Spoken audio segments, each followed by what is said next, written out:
Hey, so there's a lot of videos on YouTube about how to make daggers, and everybody has all this really fancy, high-tech blacksmithing tools, and there's not a whole lot of information about how to make stuff without these fancy, expensive tools. They didn't have it in the medieval age.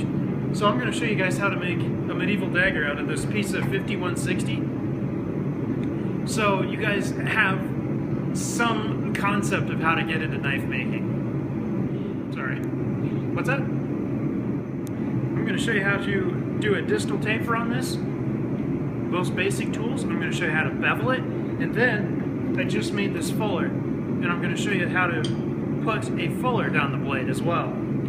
So I got the piece that I'm going to use heating up in the forge. And you're going to need a forge for blacksmithing.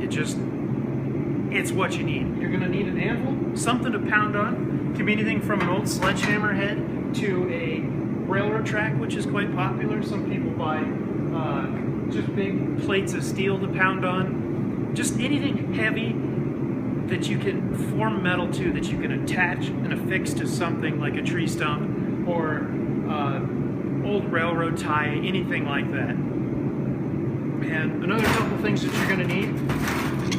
This is called a farrier's rasp. And a lot of horseshoers is a farrier. They can't get rid of these fast enough because they have to be razor sharp for doing like a horse's foot.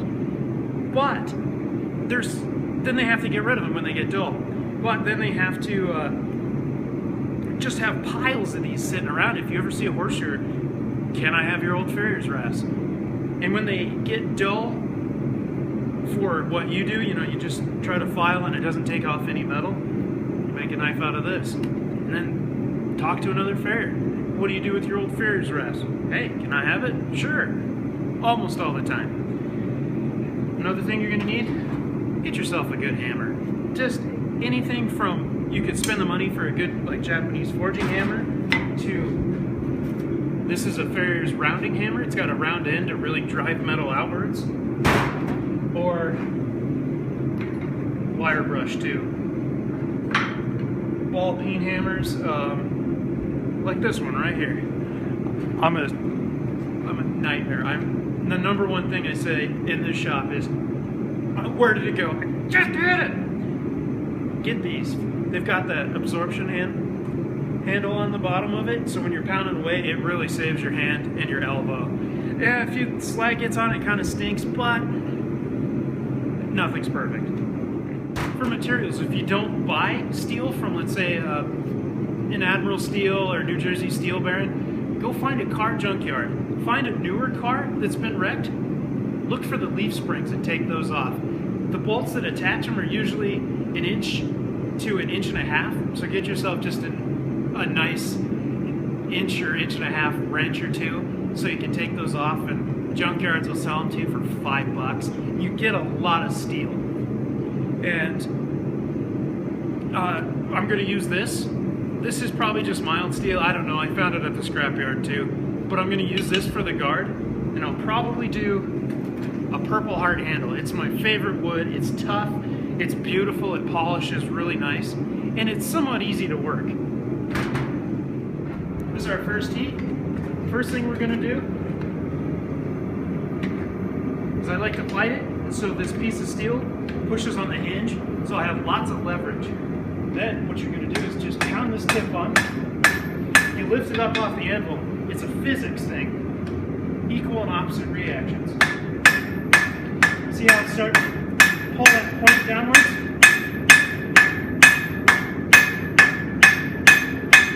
What happens is it gets kind of thicker because you're pounding it down. The metal's going to go any way outwards to its path of least resistance is what it is. So every once in a while, just work your edges. Pound them down back to the same thickness as the bar. After this, alright, once it gets to kind of this dull cherry red color, stop working it. Because if you do, it might crack. Back to the forge. You still keep working on drawing this blade down. I'd like to get the tip formed first, just a little bit. Now, my trick with the distal taper. A lot of smiths have some problems with it, but I got kind of an easy, straightforward way to do it. Start back here where your shoulders are going to be, where your tang meets your blade, and just tilt it up just a little bit, and pound downwards to the tip. And when you're pounding, pound less towards the shoulders and pound more down here, because you're going to stretch the metal and draw it to that dagger-like shape. When it comes to heating up the metal, there's a lot of YouTube videos about how to build yourself a forge, and you don't have to copy them exactly. A forge is just something simple that holds heat. That's all it is. Get yourself some bricks, a 2-inch pipe, not galvanized. Galvanized pipe will put off a poisonous gas if it's heated up to a certain level. Get yourself some lump charcoal. I don't use briquettes because I just can never get the temperature that I want out of them. But get yourself some lump charcoal. There's lots of good websites online. Amazon has it. A lot of hardware stores like Home Depot or Lowe's. And a fuel source, and you need an air supply. Go to Goodwill and get yourself an old hairdryer. Works great. A lot of them have different settings. Start with a low speed, turn her up. If it's not getting hot enough, and you should have a good working temperature out of that. But you do need a nice shape, some kind of enclosed space to put your charcoal in, put your air in, and put your steel in. As you're working the steel, it's going to twist and turn, so especially with the dagger, because they have to be very symmetrical, just sit there and make sure you keep it straight. The more you do now is the less you have to do later. So I'm working this point down. As I get to the tip, I kind of pull upwards to try to get this really kind of a curved point that will establish the stabbing point of this dagger. Make sure that the face of your anvil is clean too, because this slag will pound into the steel and leave pits that are a pain in the butt to get out.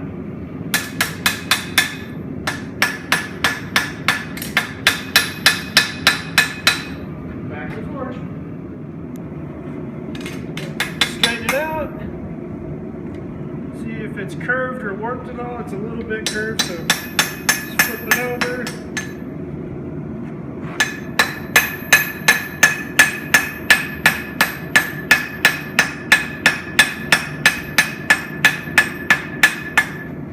So it's starting to get a little bit fat, so I'm going to work these sides down.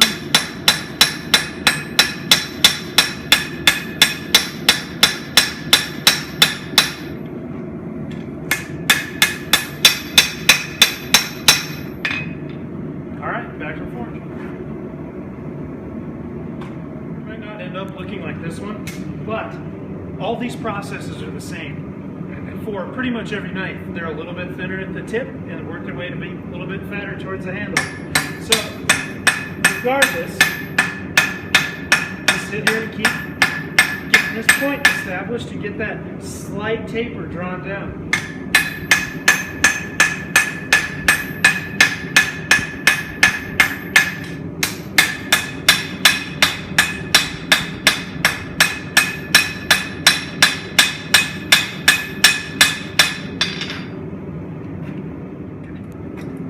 See the tip?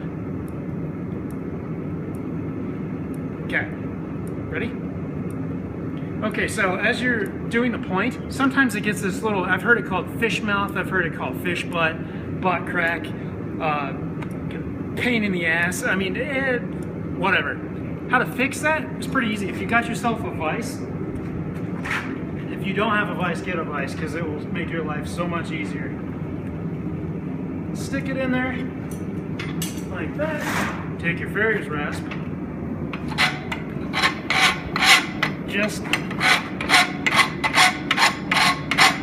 I'm trying to file it down so it's square. It'll save you a lot of pain in the ass later on. See how that line is going away? You want that completely gone.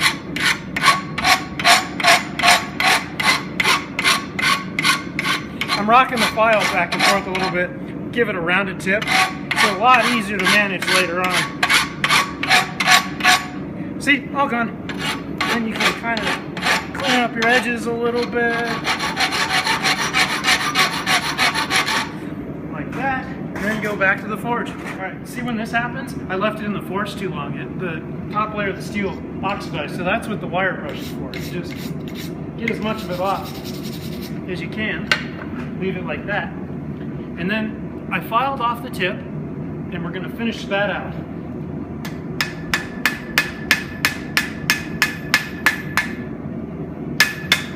Sure that's flat.